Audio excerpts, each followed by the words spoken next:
اسلامی جمہوریہ پاکستان قائد اعظم محمد علی جناح کی مسلسل محنت و کوشش کا نتیجہ بن کر منصہ شعور پر طلوع ہوا۔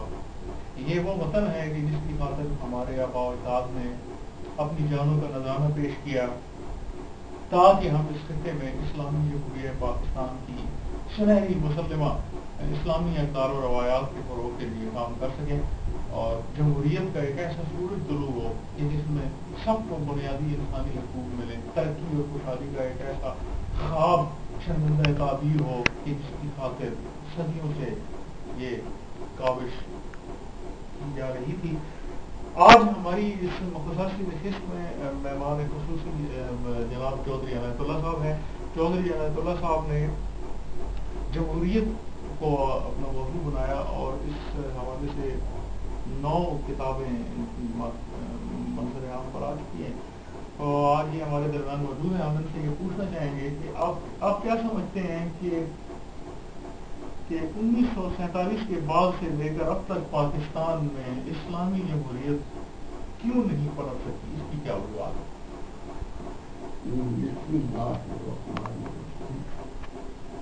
مجھے آپ سے تھوڑے سے سوال کر یا 9 میں پیش کر سکتے ہیں۔ کیا ہم قرآن کو بدل سکتے ہیں؟ نہیں۔ کیا ہم قرآن کے آئین کو بدل سکتے ہیں؟ نہیں۔ کیا ہم قرآن کے منصوبے کو بدل سکتے ہیں؟ نہیں۔ کیا ہم جب کہا جاتا ہے اس کو ہم بدل سکتے ہیں؟ نہیں۔ کیا ہم نظام حیات بدل سکتے ہیں؟ نہیں۔ اگر ہم نہیں بدل سکتے تو یہ مغربی جمہوریت جو ہے اس کا تو یہ ایک الگ خیال ہے مغرب کے دانشوروں کا، فلسفیوں کا۔ یہ ہے of the people, for the people, by the people, جو اسلام کی تھیوری کے بالکل منافی ہے۔ وہاں کا نظام جو ہے اس سے بالکل متضاد ہے۔ اگر یہ قرآن کا نہیں منشور جو انہوں نے 14 جماعتوں نے، سیاسی جماعتوں نے منشور 14 قائم کیے ہیں، بنائے ہیں، اگر اس کا تعلق دین کے ساتھ نہیں ہے تو پہلے ان سے پوچھ لیا جائے کہ کیا یہ مسلمان کہلا سکتے ہیں اسلام کو، قرآن کو چھوڑ کر اس کے علاوہ اپنے منشور تیار کر کے جمہوریت کی، مغربی جمہوریت کی روشنی میں ایک نظام حکومت قائم کرنا کیا جائز ہے؟ اگر یہ جائز نہیں ہے تو پھر یہ بتاؤ کہ ان کا کیا نام رکھا جائے، کہ ان کو مسلمان کہا جائے، اسلام کے باغی کہا جائے، ان کو منافق کہا جائے یا مسلمان کہا جائے؟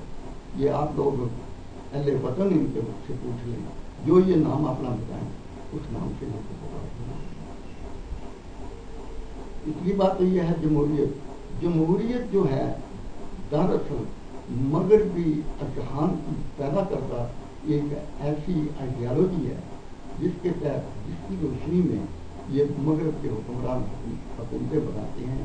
اس میں صرف یہ اس طرح کا نظام ہے جس میں صرف سرمایہ دار، جگیردار یا دولت مند یا مادہ ترقی کا حامل جو ہے آدمی وہی حصہ لے سکتا ہے، جس کا تعلق عوام الناس سے اس طرح کا ہو کہ وہ ان کے حق جائز کا احترام کرتا رہے اور ان کو خوش رکھے اور اپنے ساتھ ایسے لوگوں کو اکٹھا کر کے رکھے کہ جب الیکشن آئے تو ان سے وہ ووٹ رکھ سکتے، اور ووٹ جو ہیں وہ بھی کس لحاظ سے لیں وہ اس طرح دیکھ لو کہ اگر ایک MNA کے حلقے میں 1 لاکھ ووٹ ہے تو اس میں سے 14 جماعتیں کھڑی ہوتی ہیں، 60% عموماً ووٹ ہی نہیں ڈالا جاتا، جو اوریجنل ووٹ ہوتے ہیں ان سے 60% نفی کرتے ہیں اس جمہوریت کے نظام کی ویسے ہی، اور جو 40% رہ جاتے ہیں، 40% رہ جاتے ہیں،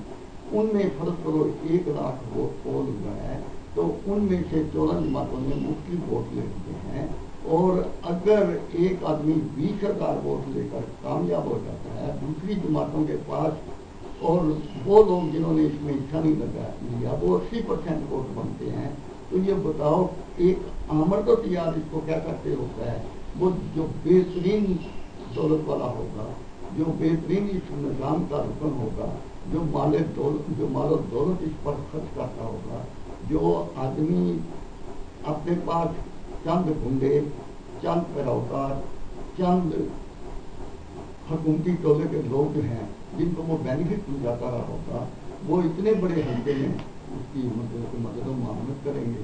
اور اس طرح جو بہتر ڈاکٹر ہوگا، جو بہتر غیر انسانی فعل کا حامل ہوگا، جو دین سے کافی دور ہوگا، وہ کامیابی حاصل کرے گا. لیکن وہ تو ایک آمر تیار ہوگا. 20% سے یہ کبھی بھی نہیں، اور اسلام اس کے بالکل متضاد نتیجہ پیش کرتا ہے. اس میں اپوزیشن لیڈر کوئی نہیں ہے. اس میں تو چناؤ کا طریقہ یہاں تو صرف پیسے کا ہے نا، جو پیسہ خرچ کر لیتا ہے، جو ایڈورٹائزمنٹ کر لیتا ہے، جو ذرائع ابلاغ کو استعمال کر لیتا ہے، جو اپنے کارکنوں کو اچھے پیسے دے سکتا ہے، جو خرید و فروخت کر سکتا ہے ووٹوں کی، وہ کامیاب ہو جاتا ہے. جو دھاندلی کر سکتا ہے، جو حکومت کی سرپرستی میں الیکشن جیت سکتے ہیں، وہ الگ لوگ ہیں. تو ان میں نمبر کتنے لینے ہوتے ہیں؟ وہ 1 لاکھ میں سے 60% تو ویسے ہی حصہ نہیں لیتا، اور 40% جو بقایا ووٹ رہتے ہیں فرض 1 لاکھ ووٹ میں سے اگر کوئی 20,000 لے جاتا ہے تو وہ ایک آمد تیار ہوتا ہے. اس طرح ملک میں اپنے حقوں کے چنے ہوئے تمام آمد جو ہیں وہ اسمبلیوں میں پہنچ جاتے ہیں.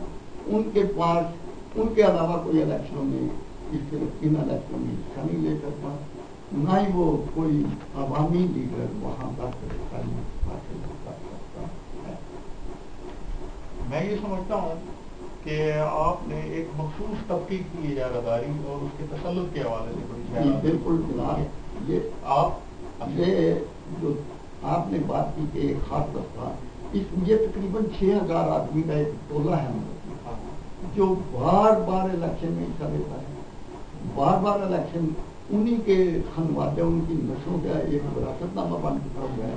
ان کے علاوہ کوئی غریب آدمی کی اس الیکشن میں کھڑے ہونے کی شکت ہی نہیں کوئی غریب آدمی رکھ سکتا کہ اس کے پاس اتنے اخراجات ہوں. اور اتنے وہ بدترین لوگ جو ہیں وہ الیکشن میں حصہ لیتے ہیں، اور وہ ان میں سے جو سب سے بدترین ہے وہ الیکشن جیت کر اسمبلی میں پہنچ جاتا ہے. پھر ان میں سے جو سب سے بدترین ہے وہ وزیر بن جاتا ہے. وہ وزیروں، مشیروں، سفیروں کی دنیا آباد ہو جاتی ہے. اور اس کے بعد جو بقایا باعث ہیں، جو وزیر اعظم بننا ہے، وزیر اعلیٰ بننا ہے، گورنر بننا ہے، وہ ان سے سپر ڈگری کے لوگ کرپٹ ہوتے ہیں. انہوں نے وہ سودا بازی کر کے ہارس ٹریڈنگ کے ذریعے نظریہ ضرورت کے مطابق مختلف طور طریقوں سے انہوں نے ان مقام کو آپس میں بانٹ لینا ہوتا ہے. اور جو بولنے والا ہے یا جس سے ڈر اور خوف ہوتا ہے اس کو مطلب کہ بعض اوقات اس طرح بھی ہوتے ہیں، اس کی چند سیٹیں کیوں نہ ہو، اس کا منہ بند کرنے کے لیے کہ وہ عوام کی بات نہ کر سکے، ریالٹی کی وضاحت نہ کر سکے، اس کو گورنرشپ دے دیں گے.